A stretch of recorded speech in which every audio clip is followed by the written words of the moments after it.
Gas करो आंखों में नींद लेके मैं किधर जा रहा हूँ, नहीं पता तो चलो मैं बताता हूँ। भाई आज का सुबह देख के ऐसा लग रहा है कि दोपहर हो गया है। हाँ जी नमस्कार मित्रों, मेरा नाम है करण और मैं रहता हूँ दिल्ली में। नहा धो के तैयार होकर चल देता हूँ बालकनी की तरफ। बालकनी में जाने का एक ही रीजन होता है, इधर उधर नजर घुमाना और आसपास हो रही गतिविधियों को देखना, फिर अपने नेत्र को इस तरह करना और फिर समय से ऑफिस पहुंचना और बचे हुए कार्य को पूर्ण करना और काम करते करते मन में विचार आना। और विचार आने का तात्पर्य यह है कि जो चीज मैं बना रहा हूँ वो सही बना रहा हूँ या गलत बना रहा हूँ, क्लाइंट को अच्छा लगेगा या नहीं लगेगा। इन सारे बातों को ध्यान में रखना और मन ही मन पछताना, फिर जो होगा देखा जाएगा ये सोच के काम करना।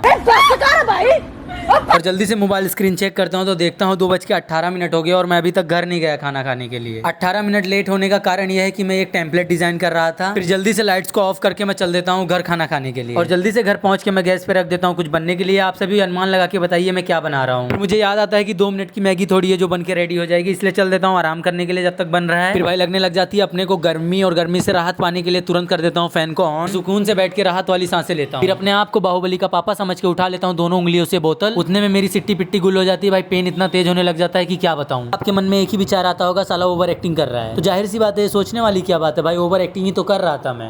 साले का खोपड़ी तोड़ साले का। फिर मुझे आभास होता है कि आप लोग तो मेरा खोपड़ी तोड़ने के लिए आ रहे हो, इसलिए मैं फटाक से एनर्जी ड्रिंक लेने लग जाता हूँ। मेरे कहने का तात्पर्य यह है कि 3-4 दिनों से फ्रिज में थम्स अप रखा हुआ था तो उठा के उसे पीने लग जाता हूँ। फिर अपने जुल्फियों को सवार के मैं चल देता हूँ बालकनी की तरफ। अब आप यही सोचते होंगे ये दोपहर में क्या करने जा रहा है बालकनी में। बालकनी में जाने का रीजन ये है कि मुझे 3-4 कबूतरों की गुड़गुड़ाने की आवाज आई और जब मैं बालकनी में जाके देखता हूँ तो सही में मुझे एक कबूतर बैठा हुआ दिखाई देता है। फिर समय को ध्यान में रखते हुए मेरे द्वारा बनाए गए भोजन का आनंद लेने लग जाता हूँ और जल्दी से पहली बाइट लेके टेस्ट करता हूँ कि कैसा बना है। मैंने बिल्कुल एक्सपेक्ट नहीं किया था कि मेरे हाथ से बना हुआ भोजन भी स्वादिष्ट होगा, तो अपेक्षा नहीं की थी, लेकिन भोजन स्वादिष्ट बना। चलो जल्दी से खा लेता हूँ। और जैसे ही मोबाइल स्क्रीन ऑन करता हूँ देखता हूँ 3:03 हो गए। फिर चल देता हूँ फटाक से ऑफिस और ऑफिस पहुंचकर मैं लेता हूँ राहत वाली सांसें। उसके बाद लग जाता हूँ पेंडिंग वर्क को पूर्ण करने के लिए। चलो मिलते हैं नेक्स्ट ब्लॉग में, तब तक के लिए बाय बाय।